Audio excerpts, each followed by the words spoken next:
While everyone focused on tariffs and trade talks, something else was happening in the shadows. Military contractors were quietly moving silver, lots of silver, to locations the Pentagon classifies as strategic reserve facilities. The leaked documents call it Silver Eagle, the most aggressive economic warfare operation in American history. This isn't about trade negotiations anymore. This isn't about manufacturing jobs or intellectual property disputes. This is about weaponizing precious metals for national security purposes, and the scale of what's been happening in secret will shock you. The first clue appeared in a routine DoD contractor payment record. Line item 847, Strategic Material Transport Services, $47.3 million. No details, no explanation.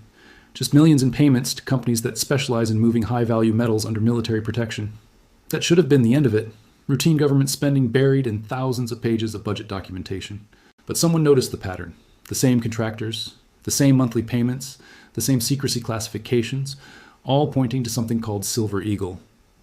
The breakthrough came from an unexpected source, a Pentagon cybersecurity audit that accidentally exposed internal email communications that revealed the existence of the most classified precious metals operation in U.S. government history, Project Silver Eagle, authorized at the highest levels, funded through black budget allocations, operational for 8 months, while the public debated trade policy and China relations.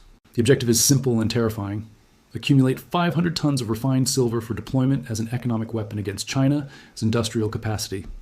Let me show you exactly how this works and why China's leadership is probably in emergency sessions right now trying to figure out how to respond to an economic attack they never saw coming. The operation began in March. While trade negotiators met in Beijing and Washington, military logistics units started moving silver from commercial markets to secure government facilities. Not Fort Knox, not the Federal Reserve, facilities that don't appear on any public maps. The procurement was carefully structured to avoid market detection. No single large purchases, no direct government buying. Instead, a network of private contractors and intermediary companies executing thousands of small transactions that individually looked routine but collectively represented the largest silver accumulation in U.S. government history. The sources were global: Mexican refineries, Canadian mining operations, European precious metal dealers, any supplier willing to accept payment through classified government accounts and ask no questions about the ultimate destination. But here's what makes Silver Eagle so devastating as a strategy. It targets China's most vulnerable economic pressure point. China consumes 18% of global silver production. Not for investment, not for monetary reserves, for industrial manufacturing. Electronics, solar panels, automotive components. The products that drive China's export economy require steady silver supplies to manufacture. Remove silver from global markets, and Chinese factories shut down. It's that simple. The Pentagon understands this vulnerability perfectly. Internal documents describe China's silver dependence as a critical economic chokepoint that can be leveraged for strategic advantage during periods of heightened geopolitical tension. Translation: if China gets too aggressive with Taiwan, trade policy, or military expansion, America can crash their industrial economy by restricting silver availability. Silver Eagle creates that restriction capability. 500 tons of silver removed from global circulation and held in strategic reserve.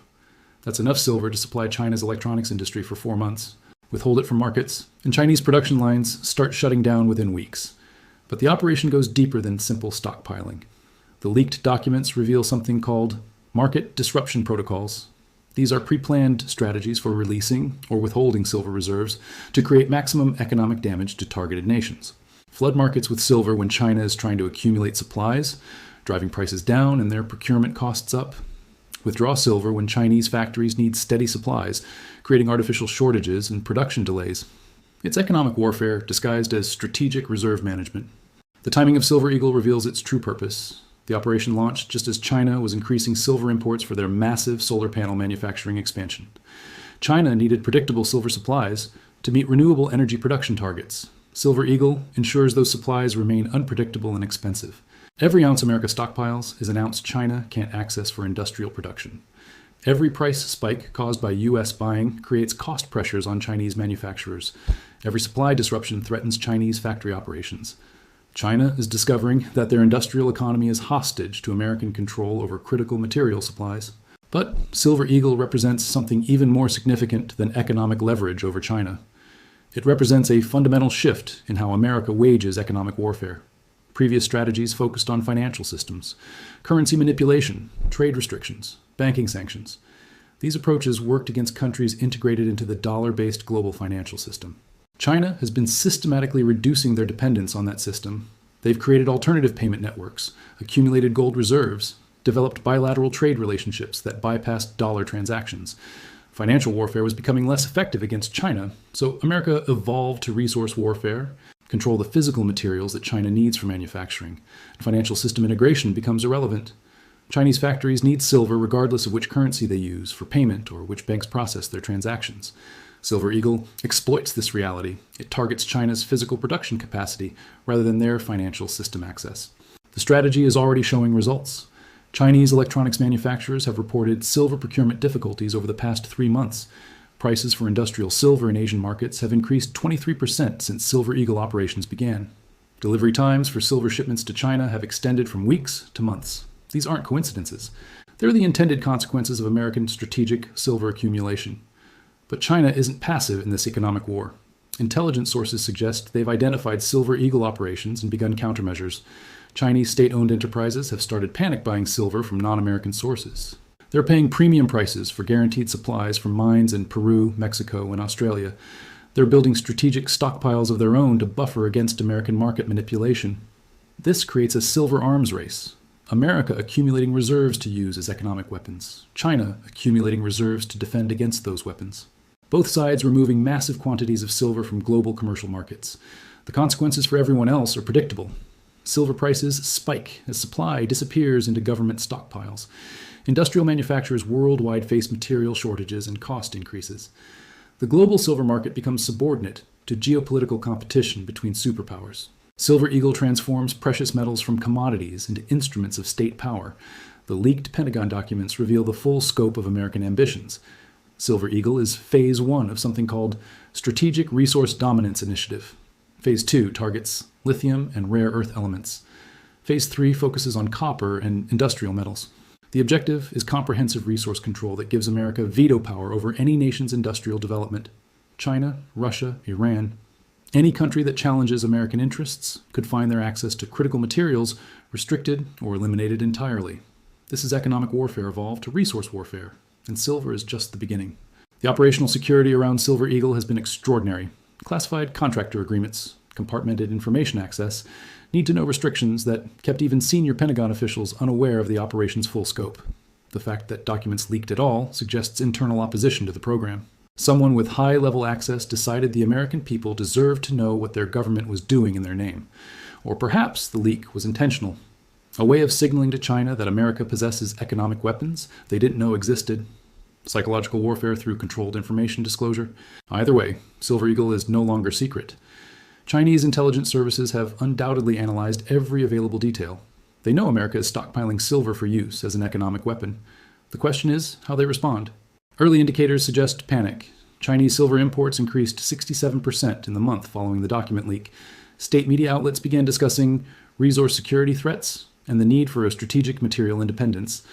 Private Chinese companies are reportedly hoarding silver, copper, and other industrial metals, not for production use, but as hedges against potential American supply restrictions. This hoarding behavior amplifies exactly the market disruption Silver Eagle was designed to create. Chinese panic buying drives up prices and reduces availability for other buyers, spreading the economic damage beyond China to their competitors and allies. Silver Eagle succeeds whether China responds or not. If they don't respond, they remain vulnerable to American resource manipulation. If they do respond through panic buying and stockpiling, they create global supply disruptions that harm their own industrial competitiveness. It's a perfect strategic trap disguised as metals procurement. But Silver Eagle also reveals something disturbing about the direction of American policy. The willingness to weaponize global commodity markets for geopolitical advantage. These markets serve everyone. Industrial manufacturers worldwide depend on predictable access to materials like silver. When governments start manipulating supply for political purposes, they destabilize the entire global economy.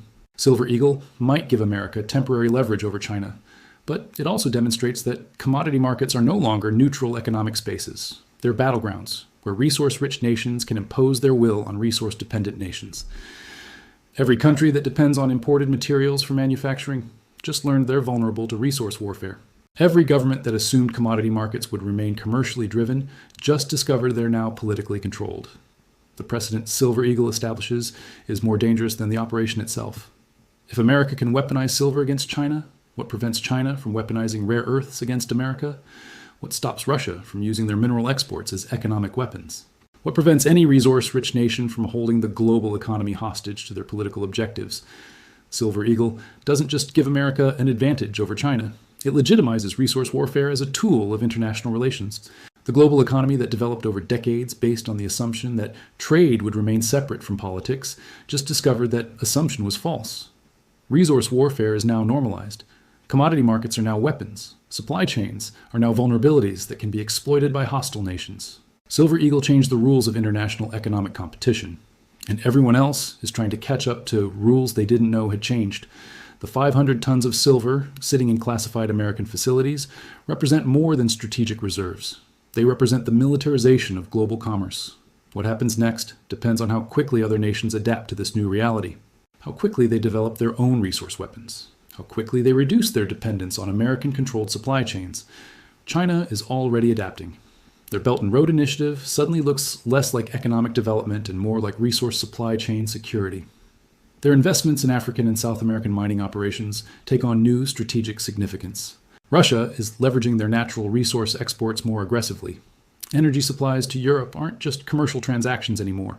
They're diplomatic tools and economic weapons. The age of economic warfare through resource control has begun. Silver Eagle was just the opening move. The leaked Pentagon documents that exposed Silver Eagle contained one final detail that should terrify anyone who understands its implications. A notation in the operational timeline, Phase 2 authorization pending. Silver Eagle isn't the end of American resource warfare strategy. It's the beginning. The 500 tons of silver were a test, a proof of concept, a demonstration that America can successfully manipulate global commodity markets for strategic advantage without triggering immediate international response. Phase 2 will be bigger, more aggressive, more comprehensive. The trade war everyone thought was about manufacturing jobs, and intellectual property was actually about something far more fundamental. Control over the physical materials that make modern civilization possible. China just learned they're not in a trade dispute with America. They're in a resource war. And America has been preparing for that war while China focused on financial and technological competition. The silver stockpiled along the Mexican border isn't just a strategic reserve. It's a declaration that commodity markets are now battlegrounds, and America intends to win. Project Silver Eagle succeeded before anyone realized it had started. The question isn't whether economic warfare through resource control will escalate. The question is how quickly it will escalate and who will control the most critical materials when the escalation ends. Silver was just the first target. The war for global resource dominance has begun.